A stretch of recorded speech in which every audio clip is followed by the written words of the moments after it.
కరీంనగర్ జిల్లా హుజురాబాద్ పట్టణంలోని అంబేద్కర్ కూడలి వద్ద నిర్వహిస్తున్న రైతు ప్రజా సంఘాల నిరాహార దీక్షకు ఆల్ ఇండియా ఫార్వర్డ్ బ్లాక్ రాష్ట్ర అధ్యక్షుడు అంబటి జోజిరెడ్డి సంఘీభావం తెలిపారు.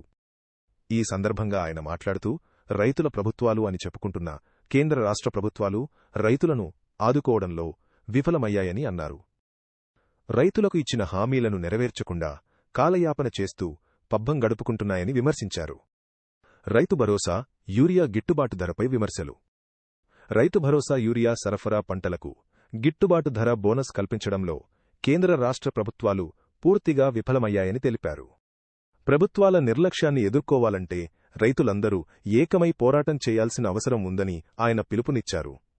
పోరాటం చేయకపోతే రైతుల సమస్యలు ఎప్పటికీ పరిష్కారం కావని అన్నారు. కాంగ్రెస్ ప్రభుత్వం ఎన్నికల సమయంలో రైతులకు ఇచ్చిన హామీలు, రైతు భరోసా, గిట్టుబాటు ధర, బోనస్ యూరియా వంటి హామీలను రైతులకు సకాలంలో అందించాలని డిమాండ్ చేశారు.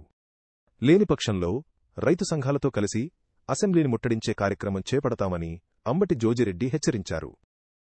అదేవిధంగా మహేందర్ రెడ్డి గారు, అదేవిధంగా ఓసీ సంఘ అధ్యక్షులు రామారావు గారు, ఓదేలు గారు, Telugu Desam party parliament vice president Fayaz గారు, మిగతా నాయకులందరికీ కూడా ఆల్ ఇండియా ఫార్వర్డ్ పార్టీ పక్షాన ఈరోజు సంఘీభావాన్ని తెలపడానికి వచ్చాం. రైతుల ప్రభుత్వం అని చెప్పుకునే కాంగ్రెస్ ప్రభుత్వం కావచ్చు, బీజేపీ ప్రభుత్వం కావచ్చు, రైతులకి న్యాయం చేయకుండా రైతులని మోసం చేస్తూ ఏ రోజుకు ఆ రోజు పబ్బం గడుపుకుంటున్న ప్రభుత్వాలని నిలదీయడం కోసం రైతులందరూ కూడా ఐక్యం కావాలని చెప్పేసి రైతు పోరాటం చేయాల్సిన పరిస్థితులు ఏర్పడుతున్నాయని చెప్పేసి తెలియజేసుకుంటూ ఈ రోజున రైతు బంధిస్తాం, రైతు భరోసా ఇస్తాం, యూరియా సప్లై చేస్తాం, రైతులకి గిట్టుబాటు ధర ఇస్తాం, బోనస్ ఇస్తామని చెప్పేసి చెప్పుడే తప్ప ఎక్కడ కూడా ఆచరణలో చేపట్టకపోవడం, దానికి నిరసనగానే ఈ నిరాహార దీక్షలు చేపట్టడం జరుగుతున్నది. రైతులారా మేల్కోండి, రైతులారా కదలి రండి. ఎందుకంటే పోరాటం లేనిది ఏది కూడా సాధించలేం.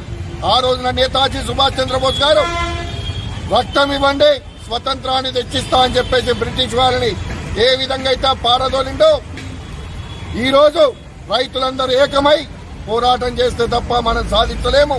మన బతుకులన్నీ కూడా బజార్పాలు చేస్తాయి ఈ రాజకీయ పార్టీలు చేయాలని చెప్పేసి తెలియజేసుకుంటూ కాంగ్రెస్ పార్టీ ప్రభుత్వం ఏదైతే ఉందో భరోసాలు, రైతు భరోసా ఏదైతే ఉందో తక్షణం విడుదల చేయాలని చెప్పేసి, లేకపోతే అసెంబ్లీని ముట్టడించడానికి కూడా వెనకాడమని చెప్పేసి తెలియజేస్తూ ఈ అవకాశం ఇచ్చిన రైతు నాయకులందరికీ కూడా నమస్కారాలు తెలియజేస్తున్నాను.